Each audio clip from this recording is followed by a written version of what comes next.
नमस्कार, आप सभी का स्वागत है हमारे YouTube channel credible classes online tech में। और आज मैं उपस्थित हूं आपके लिए एक नई वीडियो लेकर के जो संबंधित है लिंग से।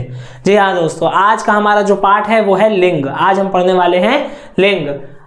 आशा है आप पहले पढ़ चुके होंगे आपकी पिछली कक्षाओं में, और आज हम फिर से वो चीज़ें लेके रिकैप करेंगे और अच्छे तरीके से फिर से उन सारी चीज़ों को पढ़ेंगे। ठीक, सबसे पहले हम परिभाषा पढ़ते हैं, वो है यहाँ पे आप देखिए, पढ़िए साथ में।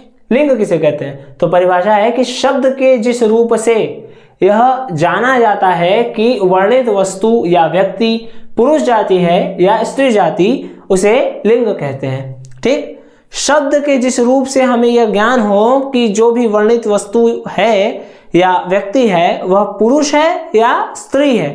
ठीक, शब्द के उस रूप को हम क्या कहते हैं? लिंग कहते हैं। ठीक, इसके एग्जांपल्स जैसे कि लड़का एक शब्द है, परंतु इसके इस रूप से हम ये जानते हैं कि जो बात कर रहे हैं हम जिसकी, वो पुरुष है, लड़की ये स्त्री है।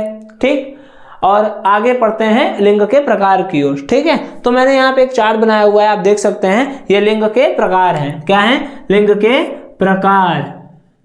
ठीक, तो लिंग के प्रकार जो हैं उनमें 4 प्रकार होते हैं, जिसमें सबसे पहला होता है पुल्लिंग। क्या होता है? पुल्लिंग, जिसे हम पुरुष लिंग भी कहते हैं। स्त्रीलिंग, उभयलिंग और नपुंसक लिंग। स्त्रीलिंग आपको पता होगा। उभयलिंग मतलब ऐसे लिंग जिसको हम दोनों के लिए यूज कर सकते हैं, जैसे पुरुष के लिए भी और स्त्री के लिए भी। जैसे अध्यक्ष, ठीक, जैसे पुलिस एक ऐसा शब्द है जो स्त्री के लिए भी यूज हो सकता है और पुरुष के लिए भी यूज हो सकता है। उसके साथ साथ डॉक्टर, ठीक, पुरुष के लिए भी यूज हो सकता है और स्त्री के लिए भी यूज हो सकता है। ठीक, तो ये कुछ ऐसे शब्द हैं जो दोनों के लिए यूज होते हैं, तो वो उभयलिंग होता है। और नपुंसक लिंग आपको पता होगा कि नपुंसक लिंग उनको कहते हैं, उन वस्तुओं के लिए प्रयोग करते हैं जिनमें प्राण नहीं होते, निष्प्राण है जो। ठीक है, जो ना तो पुरुष है ना तो स्त्री है, वो नपुंसक है। ठीक, चलिए, इसमें सबसे पहला जो हम आज पढ़ेंगे वो है पुल्लिंग। क्या है? पुल्लिंग। तो पुल्लिंग की परिभाषा देखिए, यहाँ पे लिखी हुई है, यहाँ पे पढ़िए। पुल्लिंग लिखा है, संज्ञा के जिस रूप से पुरुष या नर का बोध होता है। किसका? पुरुष या नर का बोध होता है, उसे पुल्लिंग कहते हैं। ठीक, उदाहरण के तौर पे तोता, लड़का, घोड़ा आदि संज्ञा के इन रूपों से हमें इनके पुरुष जाति होने का बोध होता है। ठीक है, चलिए, इसमें सबसे पहले हम लोग ये पढ़ चुके हैं लिंग किसे कहते हैं, उसके बाद हम पुल्लिंग पढ़ चुके हैं। अब इसके बाद हम कुछ नोट्स पढ़ेंगे, ये बहुत इंपॉर्टेंट नोट्स हैं, इसलिए इनको ध्यान में रखना होगा। ठीक, चलिए, नोट 1, जो पहला नोट है, बड़े ध्यान से पढ़िएगा बच्चों। जो पहला नोट है उसमें बताता है कि भैया धातु, अन्न मतलब अनाज, माह, दिवस, तारे, ग्रह, रत्न, देश, शहर, वृक्ष इत्यादि, ये सब पुल्लिंग होते हैं। क्या होते हैं? पुल्लिंग।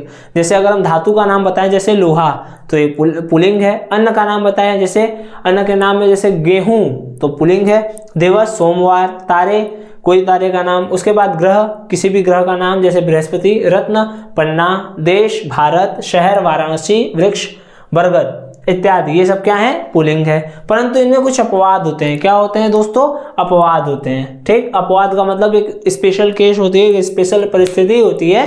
तो उसके रूप में पृथ्वी देखो, पृथ्वी एक ग्रह है, परंतु पृथ्वी जो है वो पुरुष न होकर के वो स्त्रीलिंग है। क्या है? स्त्रीलिंग। तो पृथ्वी, चांदी, मूंग, अरहर, काशी, मथुरा, अयोध्या स्त्रीलिंग है। ये सब क्या है? स्त्रीलिंग शब्द है। ठीक, उसके बाद लिखा है अकारांत और आकारांत। अकारांत क्या होता है? जिसके लास्ट में अ साउंड है, और आकारांत मतलब जिसके लास्ट में आ की मात्रा है, आ साउंड है। ये शब्द प्रायः पुल्लिंग होते हैं। ये सारे शब्द क्या होते हैं? प्रायः पुल्लिंग होते हैं। जैसे उदाहरण के तौर पे राम अकारांत है।